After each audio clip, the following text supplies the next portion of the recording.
So, it's based on, the judgment of whoever the Bank Secrecy Act officer is at that bank, being like, hey, like, I think that this is suspicious. The other thing too is that the people who are writing and reading these reports are all kind of from different areas of the country and different areas of the world. And so like it makes the process very subjective, and it leads to a lot of like, oh, well, I read this word in a report and to me that meant this, but it actually meant that. And it kind of, creates confusion. And then this tone and the structure of not necessarily the reports themselves, but the narratives especially. Like some people, write this really, really detailed, 5-paragraph essay narrative. And I'm like, oh, this is super like self-explanatory. I completely understand what they're talking about. And then some people, it's like, they list 5 transactions, then they say 3 words. Then, it's like it varies a lot. Especially between, a financial institution like a commercial bank and something like an MSB, so like a Western Union, like, does not write a lot of information because they don't have a lot of information. And so they're like, well, someone came into our location and did this. And it's kind of like, okay, well, that's all you can tell me. You don't know that much about the individual. Oops.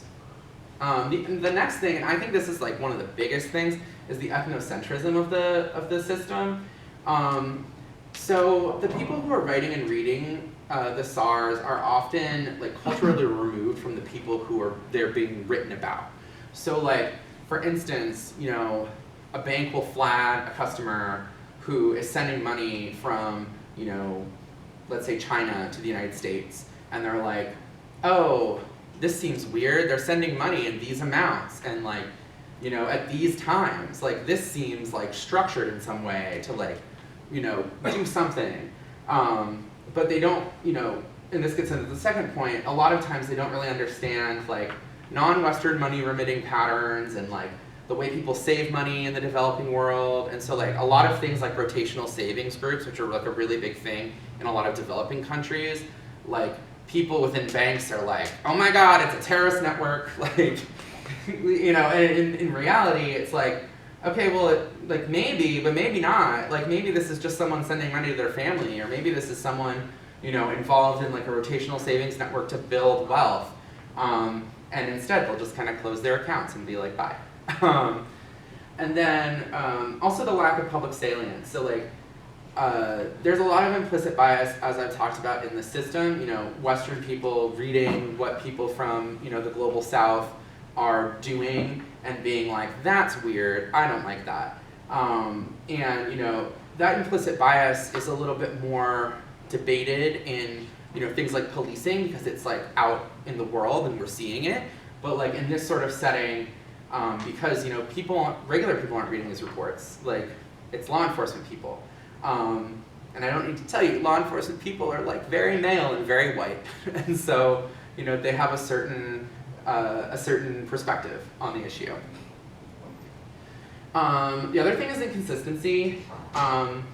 As I said, a lot of institutions write very poor reports, and so you're like, what does this mean? I don't understand. And then you call them to get clarification, and they're like, I don't know, like, I was the one who wrote the report. And so you kind of have like a lot of issues trying to figure out, okay, what was actually being identified?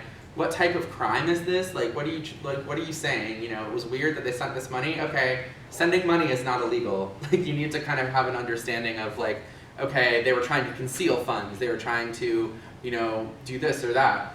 The other thing is like, there's a lot of mislabeling of activity. So like, and this sort of goes hand in hand with the ethnocentrism. So like, somebody might be like, oh, they're sending money back and forth from Asia. Like, among like people from Asia, human trafficking is like a big problem. And then you're like, okay, but like there's nothing transactionally that says that this is human trafficking. And so like, you have a lot of issues where I'm like, dude, like you can't just write a report because they're Asian. Like, it's bad. And so you have a lot of inconsistency. And then the other thing is like a lack of sophistication. So like I was saying before, we don't know, how many of these turn into investigations, which is like really frustrating to me, because I'm like, yo, you should be measuring effectiveness of how well these reports are working. And I'm sure internally they have understandings of that, but like externally, outside of FinCEN, that's not like a publicly, available set of data. The other thing is banks will often use like publicly available information to provide like color for their report. Like, for instance, like they'll literally Google somebody and be like, oh wow, they were indicted for this like 10 years ago, and put that in a report, which sometimes can be really helpful because then you're like, oh wow, I didn't have to search for that myself. They already identified that this seems like it's the same person who did this however long ago. But sometimes they can include like the wrong John Smith, and I'm like, okay, well this is clearly like not the same person, or like, I don't know if it's the same person, so I can't act on that and be like, oh, that's totally them.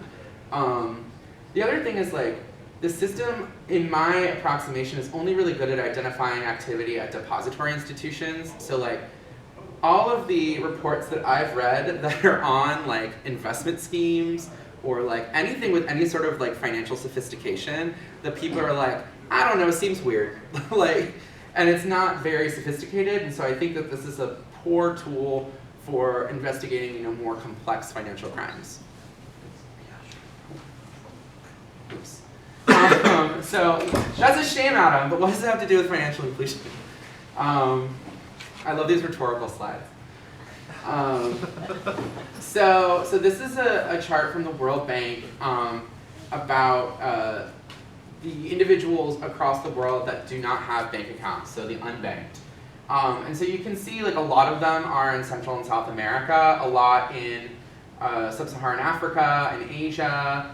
And this is something that the World Bank and the UN have really focused on to try to like, get access to financial, either financial accounts through like mobile apps, so mobile phones in more rural areas, and like, trying to make the system better.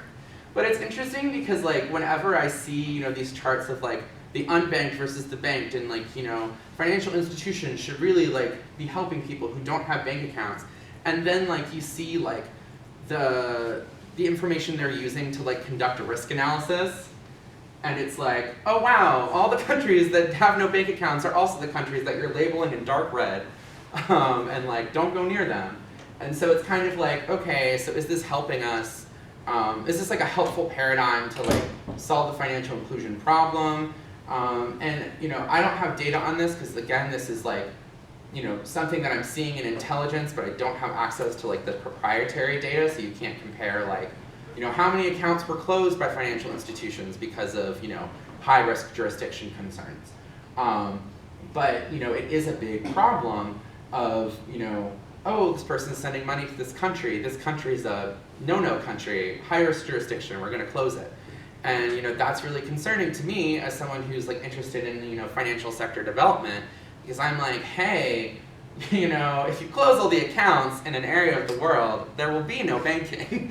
And so, it kind of flies in the face of, what, development organizations like the OECD, who is like the overhead of FATF, are trying to do, it kind of like both like two of their policy initiatives are like bumping heads with each other, and I don't feel like a lot of people know because they don't quite understand, what's happening in financial intelligence. The other thing is like, I think that we're missing a lot of financial crime when we look at the world through this lens. So I'm going to show you another chart, and this is the Financial Secrecy Index. So this is where people are like holding money through like shell corporations, or like committing tax crimes, or like large-scale financial crime that's related to, the hiding of funds. And like, oh look who's in red, America. So it's very interesting. Some countries overlap, like Russia has a lot of, is a high-risk jurisdiction and also is a place where like, a lot of people hide their money. But it's concerning because it's like, hey, we have a lot of financial crime here, and to me, it seems like, people aren't interested in it because we're not a high-risk country. And so it can be really frustrating because, you have people who are millionaires hiding money because they can afford to, because they can, purchase the infrastructure to do so through corporations. And, it takes a lot to investigate that stuff. And, it seems like the system that I've sort of outlined is kind of a very blunt instrument to do so. So it's kind of frustrating. So the impacts of financial inclusion, this is some of the stuff I talked about when I'm talking about the maps.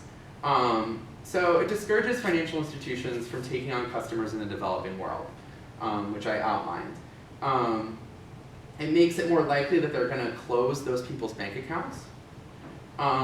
It also makes it harder for refugees and immigrants to gain access to the financial system. So like anybody who doesn't have like, you know, an ID card, no one wants to give them a bank account. Anybody who's sending money over long distances and nobody knows why, they don't want to give them a bank account. And so it's a big problem.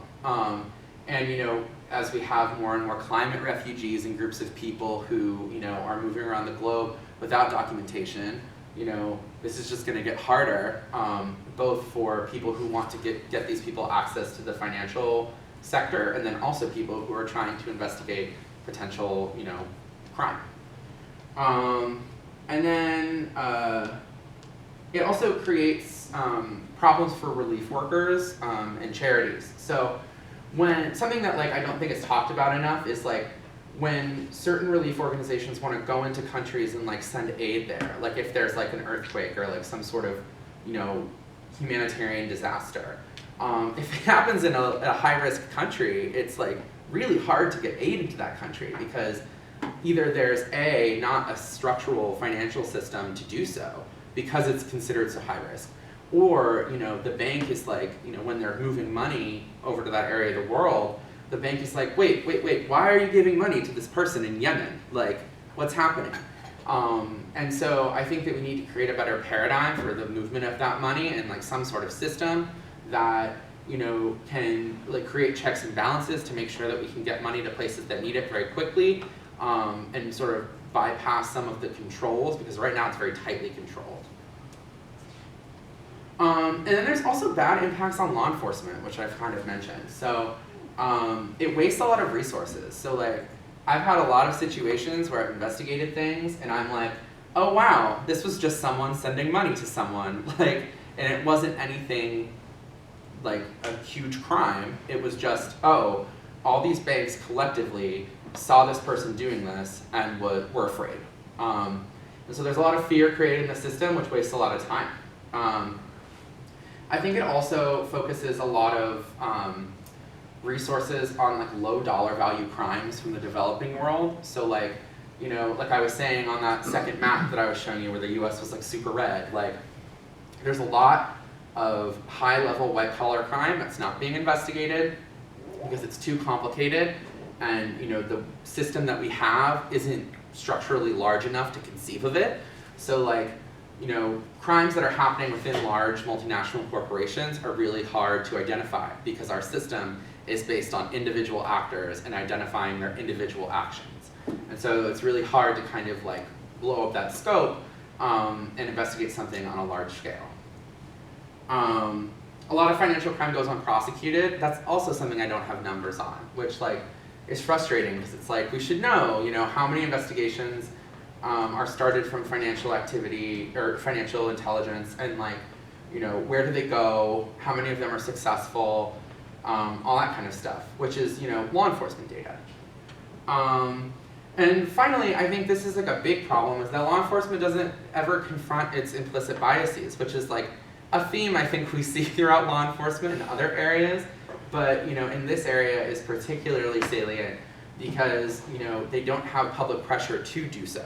So they kind of are like, oh, you know, we are getting this information, we're investigating people, people are going to jail, you know, no one's questioning us about it. So I really think that's a big problem.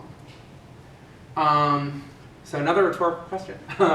It appears as though the fight for economic justice and the fight for economic access oppose one another, but they don't have to. So these are some ways that I think we could change a lot of the issues that I outlined today.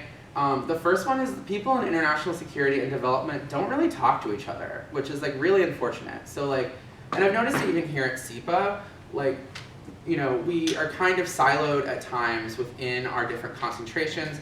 We take the same classes as our, you know, development peers or international security peers. We don't really talk about how our issues connect, how they're, you know, interactive. And I think this is one issue that's like kind of international security, but it's also development, but it's also, you know, HRHP, but it's also urban. You know, it's kind of has all these issues embedded in it, and I think that people, you know, need to talk more and not be afraid of it. The other thing is, like, we need more law enforcement diversity. I always kind of try to, like, explain this to people in law enforcement as, like, there's a diversity of people committing crimes. Therefore, you need a diversity of people to investigate those crimes. And so I think that, like, people who are more liberal, who, you know, are seeing injustices and are, you know, not feeling great about them and want to make a difference, like, of course, like, I think that law enforcement can be fairly criticized, like, but I think that also it would be great if some more liberal people would get into the fold and actually be like, hey, I'm going to go into this field, I'm going to change it, this is what I'm going to do.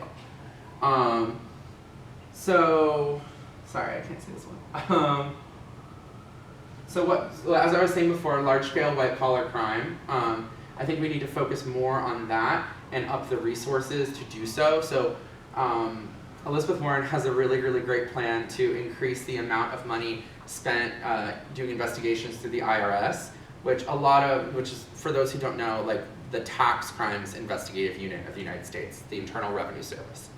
And basically, they're, you know, notoriously understaffed, even though, like, tax crime, in my opinion, is like the widest, you know, the biggest area of crime committed in the United States, certainly the biggest area of financial crime committed in the United States. And the people who are committing it the most are, you know, and at the highest dollar values are wealthier white people. So it's kind of an interesting proposal. I think it's really great. I'm excited to see where that goes. And I also think that we need to, like, raise the public understanding of these issues. So, like, you know, talk to your friends about financial crime. But I think, you know, you need to think about these issues as you are doing policy making, as you're thinking about, you know, how to build financial sectors in the countries that you hope to work in, and sort of, you know, thinking about, okay, I know this risk-based paradigm exists. How do we combat it? How do we change it? Or, you know, if you can't really change it in the position that you're in, how do I make the situation better and try to, you know, make people around me more aware of, you know, how this is impacting, you know, people around the world. Thank you.